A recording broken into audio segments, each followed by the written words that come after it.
So this is my Starlink Mini, and it is quickly becoming one of my favorite pieces of tech gear. I mean, just the concept of having high-speed mobile internet anywhere on the planet is something that I think is going to be way more prevalent in the future. And on that point, I'm super excited to see more competition in the field, with Amazon recently announcing their LEO constellation satellite internet service, which could potentially become part of the Prime membership being included in that bundle, giving them a distinct advantage. Because right now when it comes to Starlink, as cool as the hardware is, the monthly service plans, in my opinion, are the biggest Achilles heel of this device. Now, in all fairness, SpaceX is constantly rolling out and testing new and different service plans, with the latest being a $40 per month plan with unlimited data capped at 100 megabytes per second. However, this is limited to residential plans, and it doesn't work on the mobile Starlink Mini.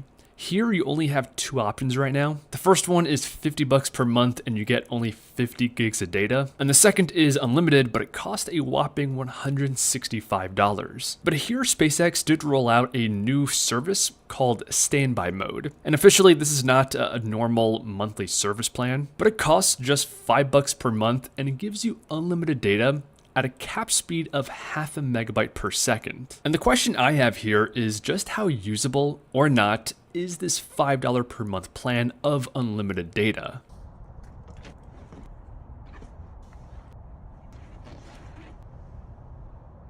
All right, we got my testing apparatus and the Starlink Mini itself with the Peak Dew battery, which makes using this thing way more convenient. Definitely check out the review video of this battery if you guys like this setup.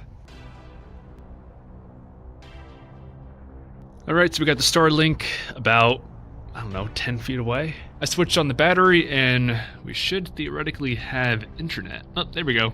Space internet. In the app here, you can see we have the low speed plan. So first thing I did was an independent speed test to confirm that the advertised download speed of 0.5 megabyte per second was indeed happening here. And you can see we did achieve those numbers, but the upload speed was slower, but the latency was pretty solid at 16 milliseconds. Then I simply loaded a bunch of websites to see what happened, beginning with the Wall Street Journal. And this site has a pretty good mix of text, images, live data feeds, and I gotta say, it loaded pretty well. It was a little bit slower than I was used to, and the images took a bit longer to come in, but the page was responsive, and I would say this was totally usable. Next, I moved to CNBC and essentially confirmed the previous findings. So again, the website was a little bit slower than usual, but completely usable.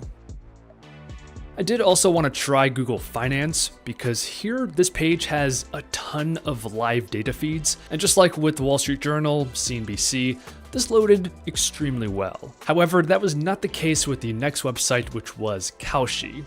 This, like Google Finance, has a lot of live data feeds, but unfortunately this time the website didn't even load. And I did try multiple times. And something else I wanted to test was Gemini and see how the interaction was with an AI chatbot. And I think this worked the best out of all previous websites. The experience and the responsiveness here was excellent, even when it came to image generation. And finally, we have a video streaming test. So I loaded up YouTube, which did take kind of long to load, but once I did finally get a video up, I set it to 480p, and to my surprise, it did run very smoothly. And I would say based off of this, that 480p video streaming, at least on YouTube, is doable. Now I did also try 720p, but this was definitely pushing the limits of this connection. We did get moments of playable video, but we had much more pausing and buffering. Essentially every couple seconds, the video would pause to buffer for a couple seconds, and then play for a couple seconds, and then pause again.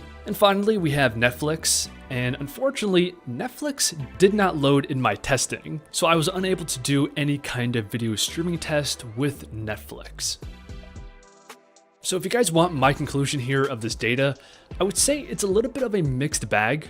because when we had websites that worked, like the Wall Street Journal, CNBC, Google Finance, even YouTube with 480p video streaming, the experience was pretty good. But there was a good amount of websites that I don't think were optimized for slow internet speeds, resulting in them essentially timing out and not loading at all. We saw this with Kalshi and even Netflix. And I think if you want to use this as your primary Wi-Fi network, this inconsistency is going to be the biggest hurdle in doing that. But definitely let us know your experience in the comments below, and I'll see you guys in the next one.